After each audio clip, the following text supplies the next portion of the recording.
Now, there's a split of opinion within U.S. intelligence. Some people say that the British intelligence fibbed to us. They told us that Aswat was dead, and that's why the New York group dropped the case. That's not what most of the Justice Department thinks. They think that it was just, again, covering up for this very publicly affiliated guy with Al Mujaroon. He was a British intelligence plant. So all of a sudden, he disappears. He's in South Africa. We think he's dead. We don't know he's down there. Last month, the South African Secret Service come across the guy. Yeah, now the CIA says, oh, he's alive. Our CIA says, okay, let's arrest him. But the Brits say no again? The Brits say no. Now, at this point, 2 weeks ago, the Brits know that the CIA wants to get a hold of Haroon. So what happens? He takes off again. Goes right to London. He isn't arrested when he lands. He isn't arrested when he leaves. Even though he's on a watch list. He's on the watch list. John Loftus's claims should not be taken lightly. He is a former federal prosecutor and is famous for uncovering CIA collusion with Nazi war criminals. He has had some of the highest security clearances in the US and has presided over the International Intelligence Summit. He is further corroborated by articles in the New Criminologist, whose sources revealed that both British and American intelligence believed that Aswat was behind the London bombings, and that many FBI agents support Loftus's account. It seems the public was simply told a fairy tale to cover up Aswat's intelligence ties. Former Royal Marine Commander Christopher Berry D also confirmed that Aswat was working with MI6, and that as well as US, French intelligence had come to the same conclusion. Just like the evidence of high-grade military explosives, Aswat's involvement in the bombings was widely accepted and cited by evidence and intelligence sources, but at some point a new story was concocted, reeking of a cover-up. It is quite clear that before the bombings the accused were contacted and instructed by Aswat or those close to him. As the Times reported in August 2005, several calls from Aswat's mobile telephone were made to the bombers in the days before the attacks. According to the narrative, this isn't even important enough to mention.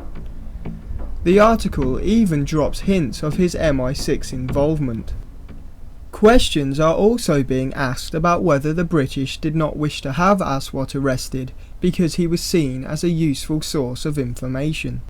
This careless practice is common in the intelligence services, where a known terrorist is allowed to roam free so they can gather more information about other terrorists they interact with.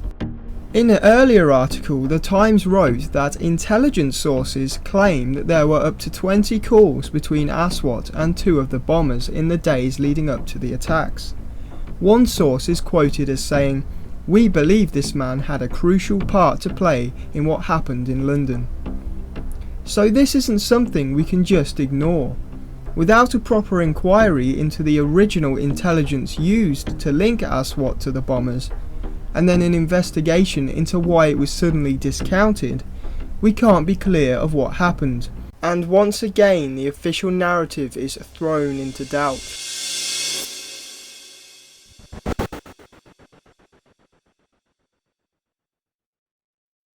Throughout the first part of this film, we have exposed the official narrative as a complex story full of contradictions, half-truths, assumptions and overlooked evidence.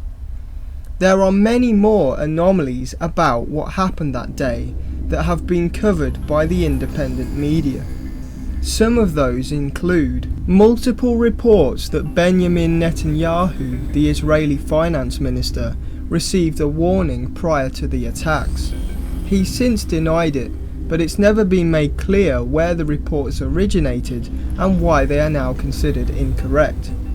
Then there were news reports that travelled around the world about a shooting of up to 2 men wearing bombs at Canary Wharf, not too far from the blasts. Again, it's never been made clear why investigators never followed up these reports. Visit july7th.co.uk for a comprehensive list of the anomalies that occurred that day. Victims, victim family members, the alleged bombers' family members, and the general public are entitled to see proof about what is alleged to have happened that day. After all, were we ever shown proof that there really were weapons of mass destruction? And was the government held accountable when it was found out there wasn't? In law, there's a principle called corpus delicti, which translates body of crime. This is a concept that states as long as there is enough evidence that proves the overall body of a crime is true, then small inconsistencies or the odd piece of provably false evidence is irrelevant. For example, Bob kills Ellie with a green hammer as shown by the CCTV footage, but the case says the hammer is yellow. The CCTV still shows Bob killing Ellie with a hammer, so the inconsistency is irrelevant. If we apply this principle to 7/7, the entire body of evidence is thrown into doubt. There is CCTV, but it's inconsistent and contradictory, and none actually shows the crimes or the bombers at the scenes. There is a rough timeline, but from train times to CCTV, it doesn't hold up to scrutiny. There is inconsistent evidence on the type of bombs used and where they were placed. There are tapes of some of the bombers, but none that refer to the attacks at hand. There are claims of DNA, but no proof. There are eyewitness accounts used as evidence that don't back up other evidence put forward. And there are clear lines of inquiry that point to a possible wider network and a mastermind that might have been working for MI6. Using corpus delicti, the case would fail in court. Maybe that's why there never has been an inquiry. This is not a conspiracy theory. So far we have offered no alternative version of events and therefore do not have to prove anything. We have simply gone through the narrative piece by piece and raised important questions where warranted. On the other hand, the official narrative makes the claim that these are the 4 bombers and they did certain things at certain times. The burden of proof is on them to produce evidence to back up these claims beyond a reasonable doubt. They have not done so. Therefore, by definition, the official narrative that is blindly accepted by the mainstream media and therefore most of the public is a conspiracy theory and should be laughed off until a full independent public inquiry where all of the evidence is released takes place. A likely scenario is that the intelligence agencies, police, media and government have been utterly incompetent in addressing a crime that was actually committed by the 4 alleged bombers, and then in covering up that incompetence, released misleading information and concealed other evidence from the public. But if we let them off the hook this time, what about next time, or the time after that, or the time you or your child is accused of something and not given a fair trial? You may not care about 4 young Muslim men, guilty or innocent, but unless we hold our officials accountable, it could happen in your backyard.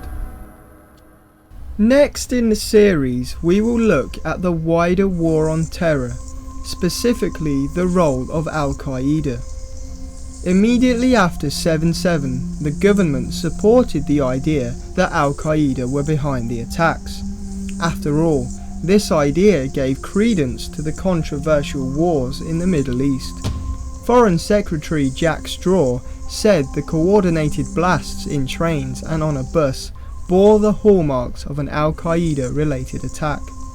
The narrative states that Tanweer and Khan travelled to Pakistan and may have had Al-Qaeda training, and 2 tapes of unknown origin were released, edited with Al-Qaeda imagery.